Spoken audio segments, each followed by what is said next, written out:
Hello to everyone. Greetings from Vienna. Thanks for having me here. And yeah, I will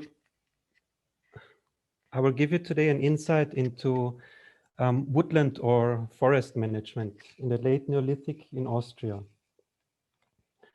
First of all, I want to give you a short introduction in pile dwelling research. So pile dwellings were settlements found around the Alps, around the Alpine region. And these were all settlements that were built at lakes. So they were built, like you can see here in this illustration, either at the shore, they were built inside the water or on little islands. And they were always built on wet soil. That's why they were built on stakes to escape from the wet soil. And that's also the reason why they are so nicely preserved. Since 2011, they are part of UNESCO World Heritage because of their nice preservation and all the things we can learn from them. Here's a little reconstruction how a settlement might have looked like in the Neolithic times. And in pile dwelling research lie also the roots of archaeobotany. It started when already in the 19th century, this guy here, Mr. Oswald Heer, he was a Swiss paleontologist and botanist. When he got interested in the well-preserved plant material from Swiss pile dwellings that have been discovered at that time. He was, so to say, the first one to look at these plant remains. You can see them on the little drawing on the plate. And he was the first to look at their use by humans. So my PhD is dealing with plant material from two late Neolithic pile dwelling settlements.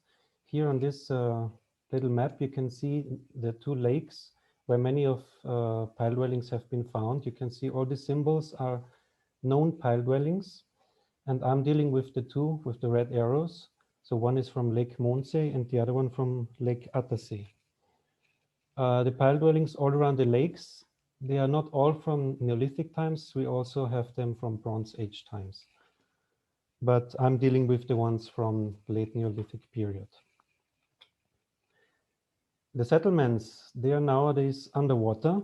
They are covered in a layer of lake sediment, and this caused an exceptional preservation due to the lack of oxygen in this sediment. Things that were found are, for example, this pot, which still had burnt food remains inside, or ropes that were made from plant material, and even apples. They are all charred because we think that they were put on over the fire to dry them, to have them as a source of winter food. So my research question is, how did the agricultural practices with cultivated crops, the gathering of fruit, and the collection of animal food influence the woodlands and the forests around the settlement? In order to investigate this, I have to have a look at the work on plots with cultivated plants. I have to investigate plant gathering and the possible tending of fruit hedges or tending of wild fruit trees. And I have to have a look at the collection of animal food. This will be done also additionally with pollen analysis. And I will give you details on these methods a bit later. Before that, I want to show you what's the material I'm looking at. So all the material that the organic remains that have been found are scraps from woodworking. We find kitchen waste, waste from processing crops, so from threshing cereals. There is stable litter, and we also have human and animal feces. How do the archaeobotanists get to their material in those lakes? So how did I get my material? From the first site at Lake Attersee, drilling cores were taken by divers, not by me. And you can see here a drilling core, which shows nicely the cultural layers. So there's one black layer, there's another black layer. These are full with preserved organic material. From the second lake, divers went down and directly took material out of the cultural layers. What are the further steps? So I prepare the material with a so-called washover method. It's simply, you can see it on this picture here, putting the material into water and then stir it up until mineralic and organic clumps are more or less dissolved. And then I pour it into sieves with mesh sizes of 2 millimeter, 1 and 0.25 millimeters. I'm sorting this material with a stereo microscope, and I'm also identifying plant material with stereo microscope and with the aid of a light microscope. And then the material, of course, has to be preserved. Otherwise, it would decompose quite fast. So conservation is being done with a mixture of ethanol, glycerin, and distilled water. And the analysis is being done with Excel and Arbodat. Arbodat is a specific database for archaeobotanists. So now, what are the findings? And what do they tell us about the free subsistence strategies I'm interested in? First, I looked at the remains of cultivated crops and their associated weeds. Especially weeds can tell us, with the help of phytosociology, about the conditions in the field.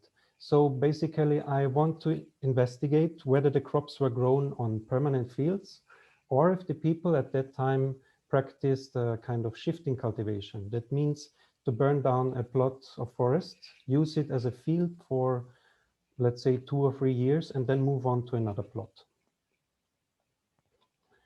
What I can tell you so far are the crops that they were using. So the main crop was Emma wheat, together with einkorn wheat, and we also found a few remains of bread wheat. Very interesting are a few remains of sanduri wheat. You can see it on the second picture. This is a modern sanduri wheat. It was very widespread in the Neolithic times up till the Bronze Age, and then it suddenly disappears. We don't know why. And today you can only find it as a relic in the Caucasus region in Georgia. And of course, they were growing also barley. They were growing fiber plants and oil plants. So flax is a plant you can use for oil and for fibers. They were growing poppy seed, most likely for the use of the seeds to produce oil, possibly also as a narcoticum. As you might know, from poppy you can produce opium, raw opium, but we cannot tell with this material if it has been used in this way. The second subsistence activity I want to investigate is the intensity of fruit gathering. So I want to see if they simply gathered fruit that they found, or if they already changed the environment to enhance the growth of fruit trees, like a kind of tending of hedges or tending wild trees. This will be done by quantitative determination of large-seeded fruits that I find mostly in the kitchen waste. Gathered fruits include the crab apple or the European wild apple, with many remains of this apple, different berries, of course, hazelnuts, and other gathered plants. Also interesting are, for example, bracken fern, here on the middle picture. This was used still a century ago as stable litter. It's a very poisonous plant, but because it's so poisonous, it has also antibacterial properties, and that's why it was used as a stable litter. And they were also collecting different kinds of mosses. Most of the main moss they were collecting was Neckera crispa. You can see it on the last photo. Probably it was used as a bedding material. And the third activity I want to investigate is the collection of animal food or animal fodder. I want to see if pollarding of trees was practiced. This was also still in use 100 years ago in some alpine valleys, also in Scandinavia and in parts of Greece. And it's simply cutting branches of trees in summer when they are full of leaves, drying the leaves, and then feed the leaves to the animals in winter when there is nothing else to feed them. This will be done by the analysis of thin twigs You can see on this first picture a few branches mixed together with dung. And also with the analysis of plant remains in animal feces. So they are very nicely preserved animal droppings like this goat or sheep dung. And inside this, I can still find plant tissues that are identifiable to a certain degree. So what were they feeding the animals in winter? Animal diet in winter included anything that is still green during the winter season, like fir branches, ivy, that you can see here in the picture. Also mistletoe and blackberry branches, but they were also feeding them catkin-bearing branches. So catkins, you can see them here and here. These are the male flowers of trees like hazelnut and alder tree. This is a birch flower, and they are very nutritious. And this was also practiced 100 years ago still. And they were also collecting hay from grasses and leaf hay. So they were doing the pollarding of the trees. Additionally, pollen analysis will give a clue about how the environment, how intensive the environment was changed by humans. This is one of my next steps in research. And to sum it up, I will have a look at cultivated plants and their associated weeds to see if they use permanent fields or if they practice shifting cultivation. I will do quantitative analysis of large-seeded wild fruit to measure the intensity of food gathering. And I will have a look at dung and thin twigs to investigate pollarding of trees and grass hay collection. And with this, I want to close, and I want to thank you very much for your attention, and thanks for having me here today.